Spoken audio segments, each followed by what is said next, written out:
Ladies and gentlemen, record geeks, retired plate spinners, and millennials who want to impress their parents with their record collections. Welcome to the Rhino Podcast, brought to you by Rhino Records. Get ready for new releases, deep tracks, and conversations with your favorite artists and bands, and balloons for the kiddies. And now, your hosts with the most, Rich Mahan and Dennis the Menace.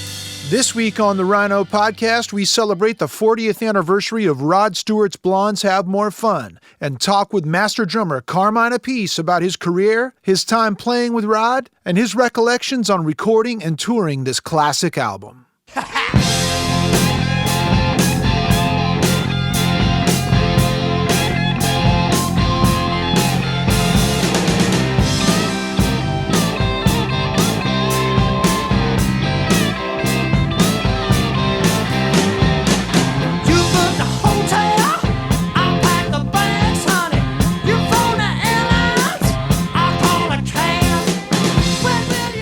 Hey, Rich. Hey, Dennis. Well, I happen to know that today's podcast involves an anniversary of an album that went double platinum in the U.S. That's correct. And actually, that album went platinum a month and a half after its release in 1978. Wow. I also know that there were some amazing players on this record and that you talked to one of them that is most definitely rock and roll royalty. Absolutely. I had a great conversation with Carmine Appice, one of the best and hardest hitting rock drummers that's out there. He's played with a who's who of rock and roll royalty, and he was the drummer and songwriter on Blondes Have More Fun, the Rod Stewart record that really shot Rod into the stratosphere career-wise. Brooklyn Boy, Vanilla Fudge, Cactus, Beck Bogart Appice. Yep. Incredible. And he played, by the way, on 4 of Rod's albums, as a matter of fact. That's correct. He was on Footloose and Fancy Free, Blondes Have More Fun, Foolish Behavior, and Tonight I'm Yours. And some other trivia, only 2 solo number 1 hits for Rod Stewart, Maggie May and Do You Think I'm Sexy? That's right. That's right. And you could not have a more disparate pair of number 1s. You got your rock and roll, and Rod went disco. Blondes Have More Fun went to number 1 on the U.S. album charts and went on to sell more than 14 million copies worldwide. Carmine Appice, welcome to the Rhino Podcast. Well, thank you very much. The Blondes Have More Fun album is one of my favorite albums.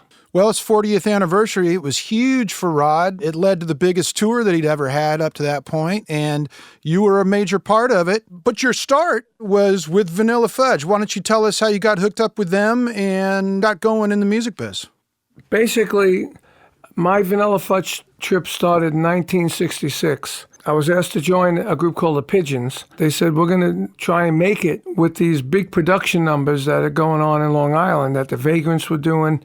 So that was the thing in Long Island then. It was to do arrangements, so production numbers we called them. We used to be called the Pigeons, and Ahmet Erdogan, when he was signing us, said, I hate that name, we need a new name. And Ahmet was the president and chairman of the board of Atlantic and ATCO and all that stuff.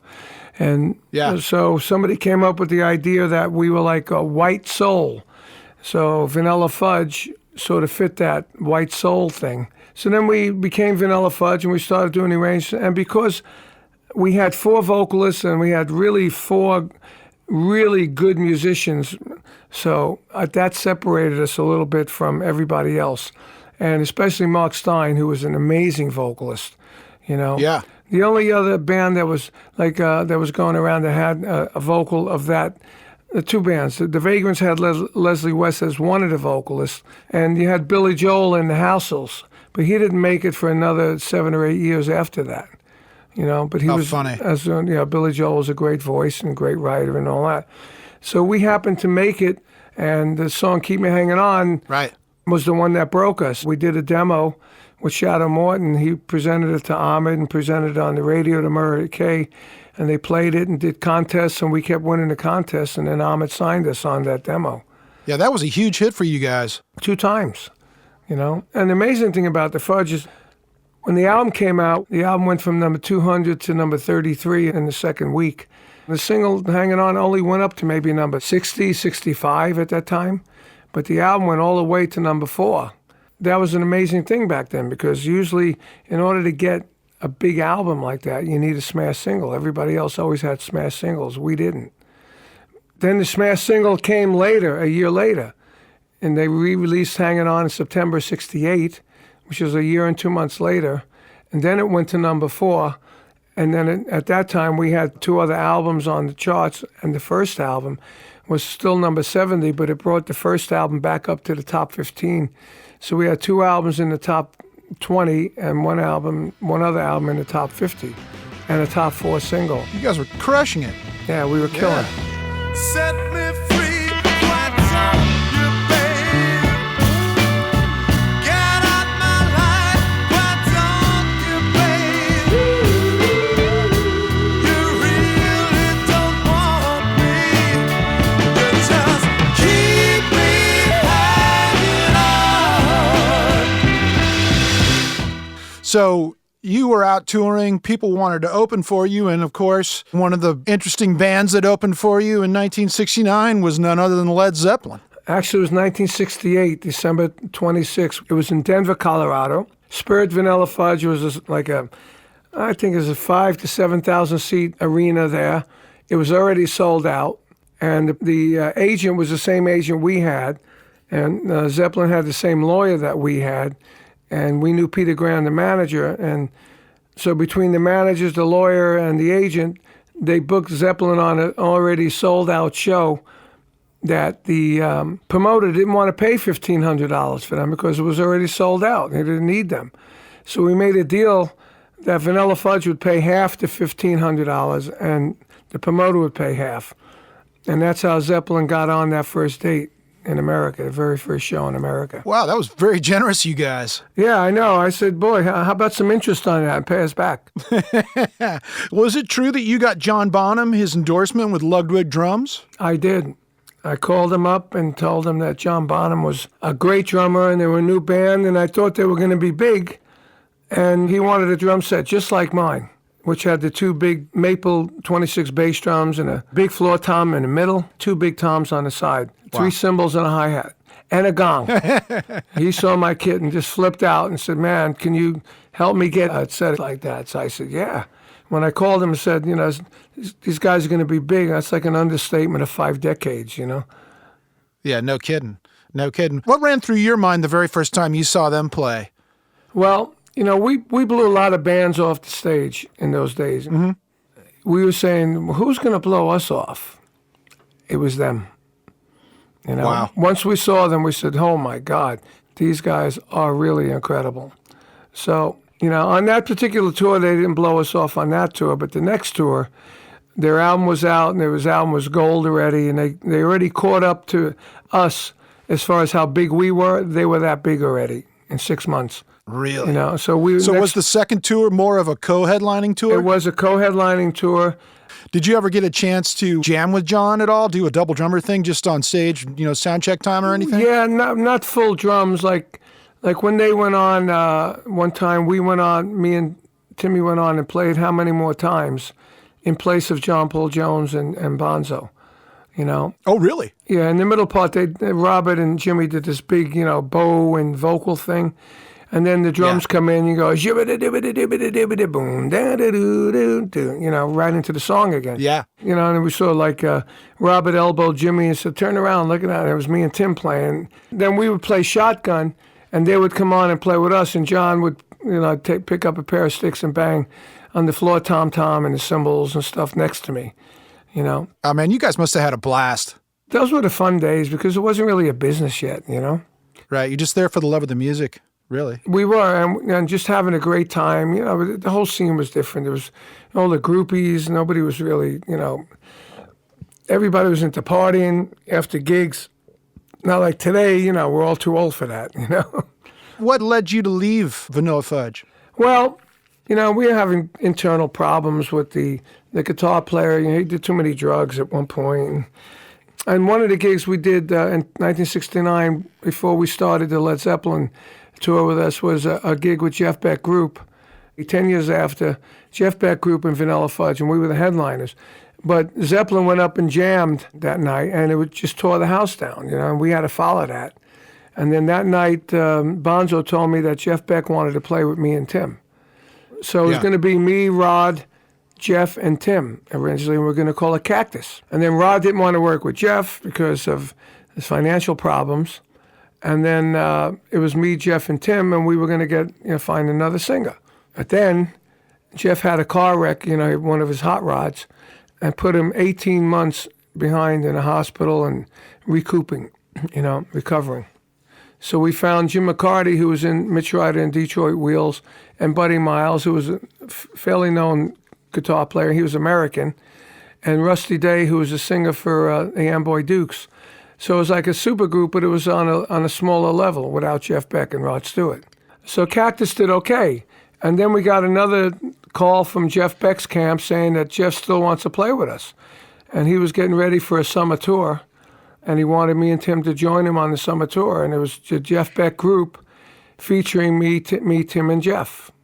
So after Beck, Bogart, Appice, how did you get the call to go join Rod? Well, basically, there was another band in between that took me out to the West Coast to live, which was a group called KGB. KGB had Mike Bloomfield, Barry Goldberg. I brought Rick Gretsch from Blind Faith with me. Rick Gretsch, a singer named Ray Kennedy. And it was like a supergroup. And that, we recorded, and Mike Bloomfield was a real strange one. He wouldn't come to L.A. to record. He said he couldn't sleep in L.A. Crazy, right? Couldn't sleep in L.A., so we did the tracks with a session guy, and then we all had to go up to San Francisco where he lived and record at the record plant up there and get Mike, in the record plant and finish the album. It came out on MCA Records, and it got #1 airplay, rock airplay around the country. And we started doing interviews, and Mike did an interview with Robert Hilburn from the LA Times.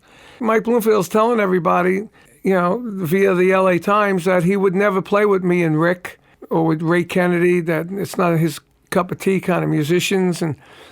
And it was done by big management, and that's the only reason why he was there. And we went crazy, the record company went crazy. And we ended up throwing him out. So while we threw him out, we threw out Rick Gretsch too, because once he got some money, he was back on heroin. Oof. So and then you guys never got to play live, did you? We played one show live, not with that.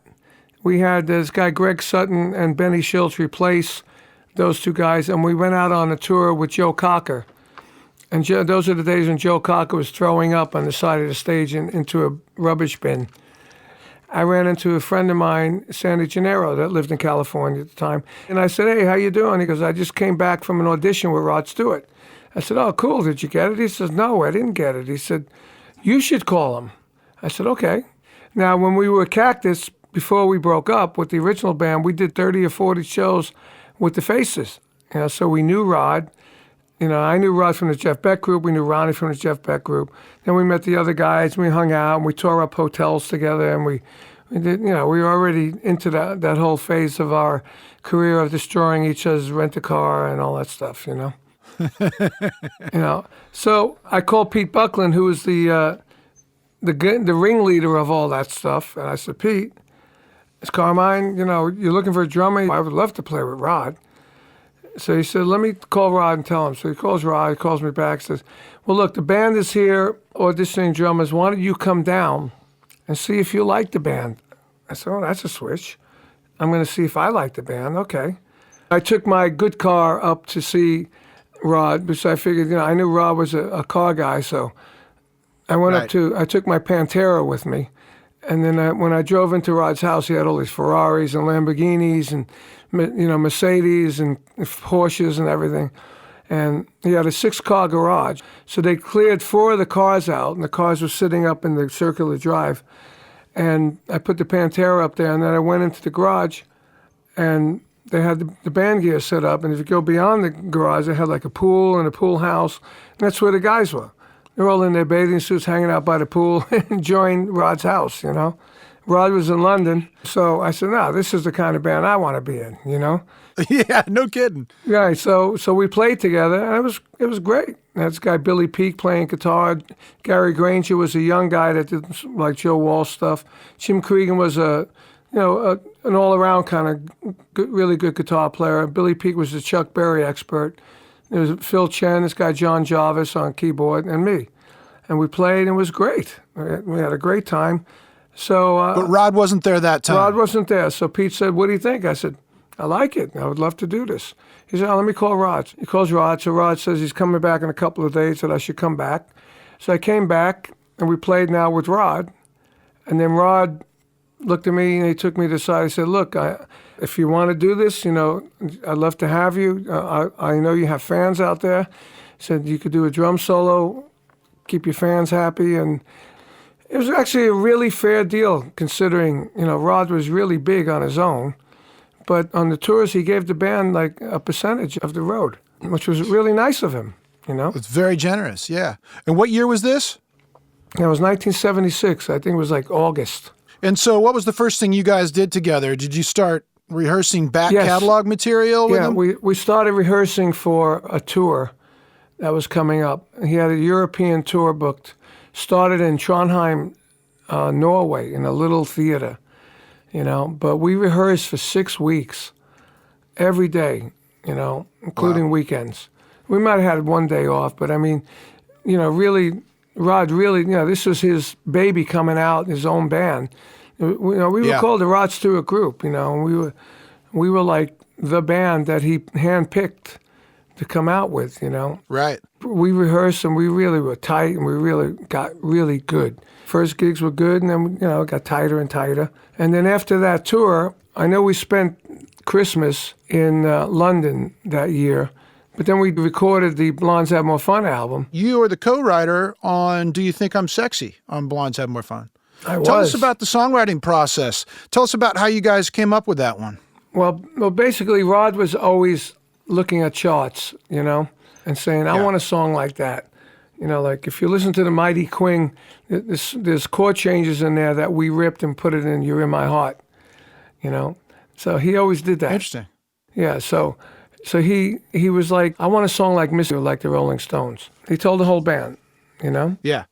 So we all went back to our places, and I had a keyboard and I had a drum machine, and I went and I came up with some changes. Then I went to my buddy Dwayne Hitchings' house, and I put the song down in his 8-track studio. We had a 8-track tape studio, and we put it down, and we had a bridge, and we had a melody to a bridge and everything. So when I presented it to Rod, it sounded pretty good. So I gave it to Rod, and he loved it. And I said, wow, I can't believe he's actually loving my idea. And of all the ideas, he picked my idea, And then we developed it as a band, and we had a few different arrangements of it. We had a really rock version of it that we liked, but then I don't know if it was Tom or Rod wanted to tone it down a little bit. It was thought it maybe was too rocky. So, and then we went in the studio and we had a few different arrangements of it. And finally, when we hit upon the arrangement, we had me, the 3 guitars, or actually me and 2 guitars, Cregan Granger, Phil Chen, David Foster was on keyboard. How about that? And before he was a producer. And I think John Jarvis might have been playing some sort of keyboard on it as well, And we had this guy, a percussionist, which I can't remember the name of him, Latin guy, and it was great. He played congas and shakers. Oh, was it Paulino da Costa? Yes, I think it was Paulino. Yep. So we put the track down a bunch of times with a click track. It was only me and Paulino had the click track. Everyone else didn't. And then finally we got it down, and it sounded big. It sounded like a big rock track. Next thing we know, Tom Dowd came in, put up another 24-track, and then we got 2 24-tracks, and he put an orchestra on it. Before you know it, the second 24-track was filled up, right? Wow. And when you record, whenever you put something in, something, takes the space of something else. So we filled up 1 24-track. Now we got 2 24-tracks. That's 48 tracks. So naturally, the basic track that we had that was humongous is going to shrink in size. Yeah. Yeah, you got to make room sonically for everything else. Yeah, it shrunk in size and ended up the way it came out. But Andy Johns was the engineer, and he mixed it. I had gotten Andy Johns into it because Andy worked with me with Jeff Beck, BBA, and I thought it was amazing. We got great drum sounds together. Yeah. So he mixed it. When we heard it, we said, oh, man, what happened to the big rock sound? And Tom said, well, we had to make room for everything else. But it sounded great, and, you know, who's going to argue? It went to number one in every free world country. If you want my body and you think I'm sexy, come on, sugar, let me know. If you really need me, just reach out and touch me. Come on, honey, tell me so, baby.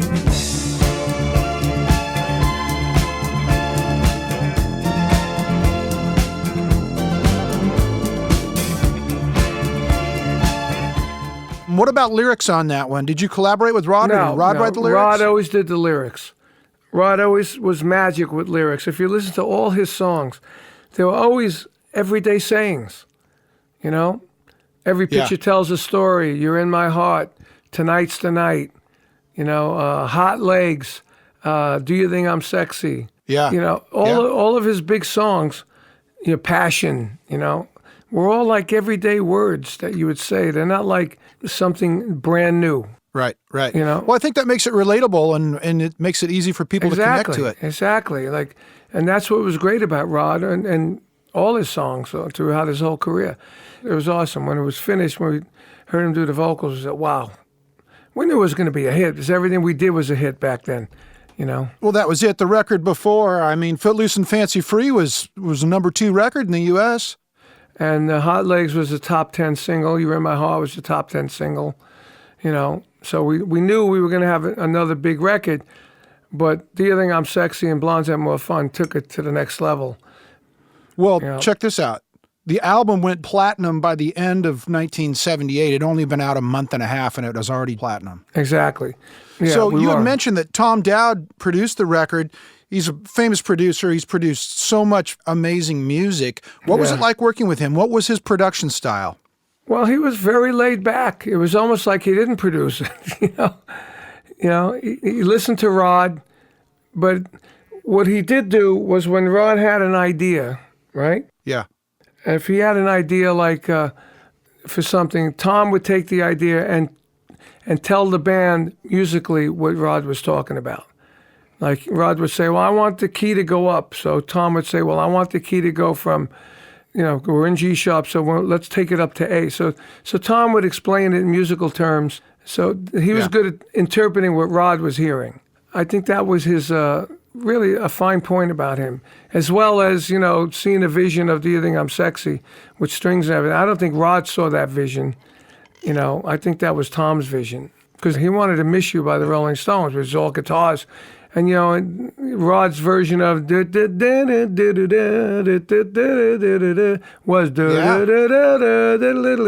know? Yeah. You know, he took like the roadmap of that song and made it our own. Made it a huge hit. Unbelievable. I mean, the biggest hit he ever had. And I couldn't believe it. I said, I wrote the biggest hit Rod ever had. When we were in Australia in 79, it just hit number 1 in America. And Rod said, oh, man, the song we wrote just hit number 1. I said, wow, that's unbelievable. I can't believe it. He says, so we have to buy dinner for everybody tonight. And when we bought dinners for the band, it was like $600 or $800. But he's saying we're going to buy dinner for everybody on the tour. So it was a $1,500 dinner.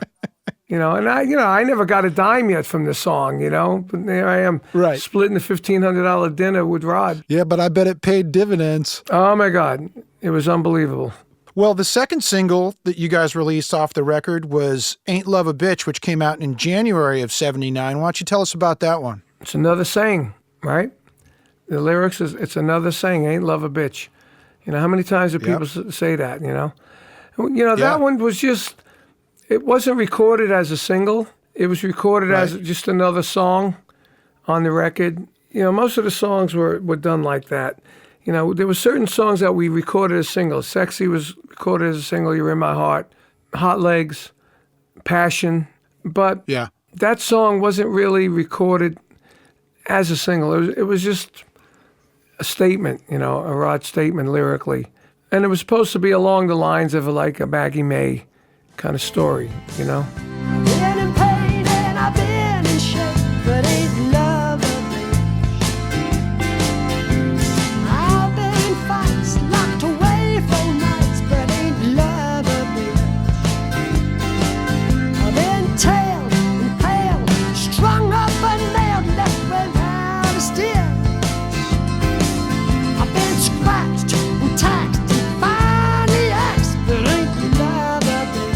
I think Ain't Love a Bitch went up to top 20. It was a number 11 in the UK, number 22 in the US. That's what I thought. Yeah, I didn't think it made it to the top 10.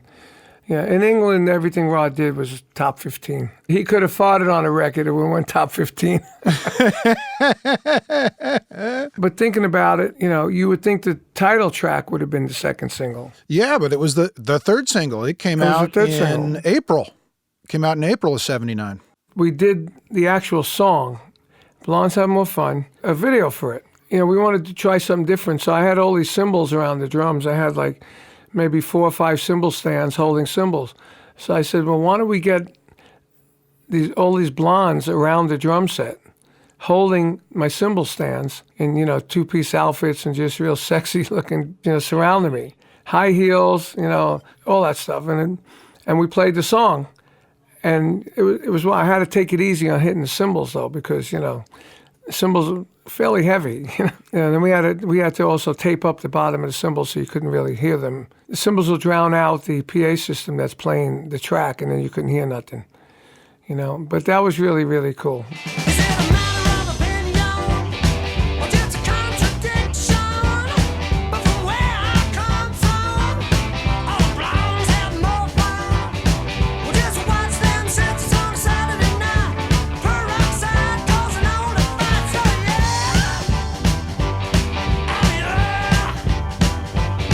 I took Rose in Texas.